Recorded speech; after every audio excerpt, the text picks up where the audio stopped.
چیز مسلم ہے کہ انسان کی شخصیت کیسے تشکیل پاتی ہے، انسان اچھا یا برا بنتا کیسے ہے۔ اتفاق جو باتیں عرض کرنے جا رہا ہوں اسے دین بھی مانتا ہے اور آج کی سائنس بھی مانتی ہے۔ 4 اجزاء ایسے ہیں، 4 عناصر ہیں جس سے انسان کی شخصیت تشکیل پاتی ہے۔ ایک ہے وراثت، وراثت جسے آج کی سائنس جین کے نام سے یاد کرتی ہے۔ ابھی عرض کروں گا، سائنس بھی اسے قبول کرتی ہے اور سائنس سے پہلے احادیث نے اس کا تذکرہ کر دیا ہے۔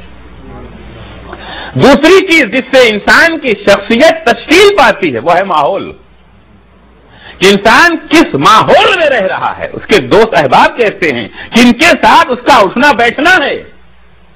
تیسری چیز جو انسان کی شخصیت کی تشکیل میں مؤثر ہے وہ ہے تعلیم و تربیت،